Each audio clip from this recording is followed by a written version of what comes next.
नमस्कार. चेतन सम्राट न्यूज नेटवर्कमध्ये आपलं सहर्ष स्वागत आहे. गत 10-12 दिवसापासून मे महिन्यामध्ये पावसानं प्रचंड अशा स्वरूपामध्ये हजेरी लावल्यानंतर अनेकांना जरी हा पाऊस फायदेशीर व दिलासादायक ठरला असला तरी आंबा पिकासाठी मात्र हा पाऊस प्रचंड हानिकारक ठरलेला आहे. या पावसामुळे आंबा पिकाचं प्रचंड असं नुकसान झालेलं आहे. आंबा हा शेतामध्येच नाश झालेला आहे, त्याची नासाडी झालेली आहे. अक्षरशः आंबा शेताच्या बाहेर काढून फेकून देण्याची वेळ शेतकरी व व्यापारी वर्गावर आलेले आहे. तर आज आपण असेच माहिती जाणून घेऊया आंबा व्यापारी यांच्याकडून.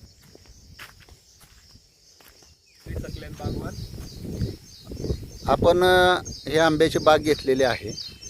तर या पावसामुळं आंब्याचं काय नुकसान झालं, किती नुकसान झालं आणि कसं कसं नुकसानाला समोर जावं लागतंय याची जरा आपण माहिती द्या. मे महिन्यात बरं का 2 तारखेपासून पाऊस चालू झाला, ते चालूच झाला. आता 2 दिवस झाले पाऊस उघडून. त्यामुळं झाडावरची काजळी जी असते गहाण ती आंब्यावर आली. ते आंब्या उतरून आंब्याला डाग आले आणि आंबा पाड बी भरपूर लागला.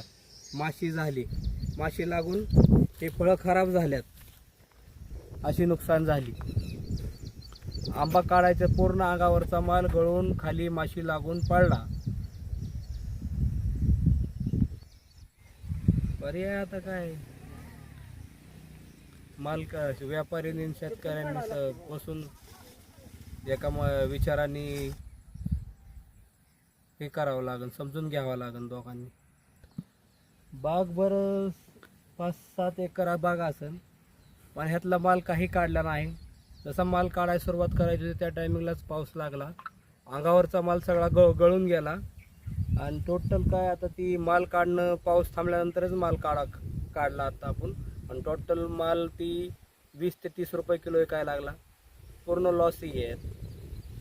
आपण पाहिलं मे महिन्यामध्ये जो प्रचंड पाऊस झाला त्यामुळे आंबा पिकाचं शेतकऱ्याचं आणि व्यापाऱ्याचं किती प्रचंड नुकसान झाल्याचं दिसून येत आहे. सम्राट न्यूज नेटवर्क, नागेश लोंढे.